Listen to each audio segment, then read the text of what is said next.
Sa totoo lang, sa totoo lang, sa totoo lang, sa totoo lang yung lahat, sa totoo lang.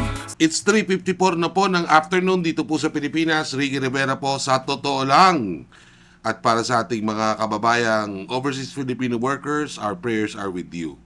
Nabalitaan nyo na po, no? In-announce na po ng ating Pangulong Ferdinand Bongbong Marcos ang 24 pesos po na pagtapyas dito po sa diesel prices dito po sa ating bansa. Sa ngayon is mga 118 to 120 po ngayon eh.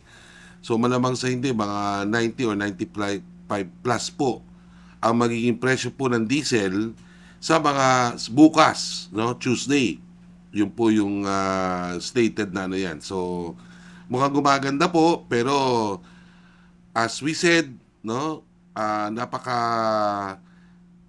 fluid po ang nagaganap ngayon sa Middle East. Kung napatatandaan po ninyo, ito pong araw na to may hinarang. Ito na namang mga US Navy, no? Forces diyan po sa Strait of Hormuz. Isa pong Iraqi ship, no? Ang kanilang hinarang dahil nga po lumulusot dun sa blockade na ginawa po ng US dito sa Strait of Hormuz. At meron ng mga bali-balita na ang Iran din po ay mukhang bantulot, no, na humarap sa pangalawang talks between them and the United States. So expect po natin yan, maging volatile na naman ang market. Pero ang global markets po ngayon sa oil, lalo na sa crude, bumagsak na po ng hanggang mga 80, no? $80 per barrel. So kung makikita nyo, medyo bumubuti-buti po ang kalagayan ng global markets. At pero, again, kapag lumala po ang sitwasyon po dyan sa Strait of Hormuz, malamang ho bumalik dun sa dating ano. Pero dito sa Pilipinas, kung mapapansin niyo, comparatively speaking, mas mataas po ang presyo ng diesel dito po sa atin kaysa sa ibang bansa. So marami yung nagtatanong dyan ba't di ho ba magawa ng ating Pangulo na pakiusapan itong mga oil companies na wag naman hong masyadong greedy. No? Kung ano lang yung tama, nakita, at kung ano yung pwedeng sakripisyo. At speaking of sakripisyo, kami yung mahanga dito po sa TNVS companies, lalo tigit sa angkas sapagkat sila po ay nag-cut ng kanilang komisyon to 20 to 18. At may mga sinasabi pa nga itong CEO ng angkas na si George Rueca na as low as 0% commission ang pwede nilang ibigay doon sa kanilang mga riders. At sangayon sa press release po ng Land Transportation and Franchise Regulatory Board, ay nagsunuran daw, magsusunuran itong mga TNVS na iba tulad ng Move It, Grab, no? At ng iba pa.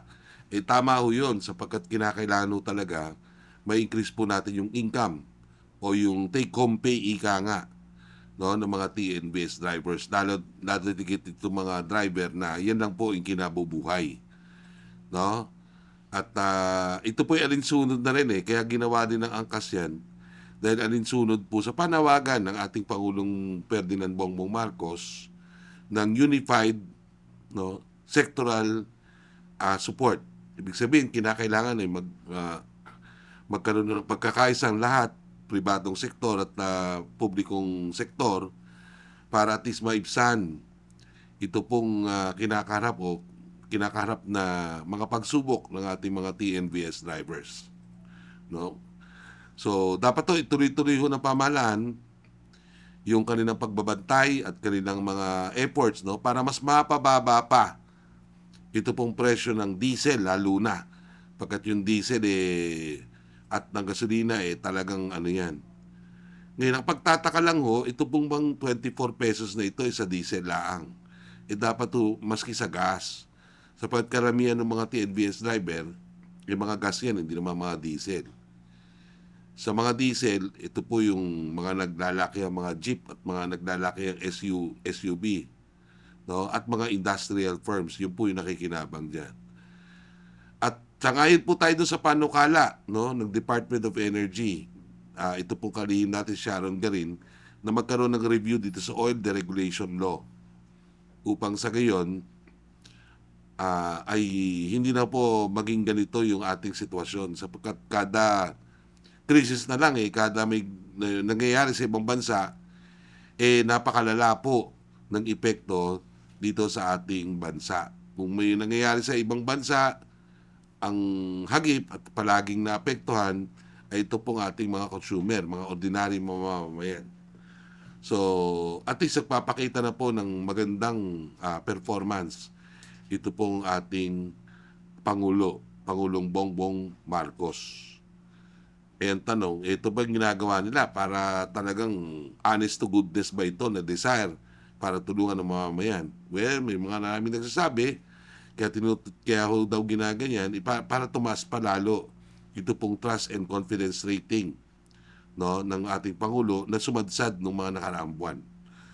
So, sa pagpapakita ng proactiveness, ika nga, sa pagtulong sa mamamayan, they expect na magkaroon ito ng positibong epekto doon sa survey ratings ng ating Pangulo.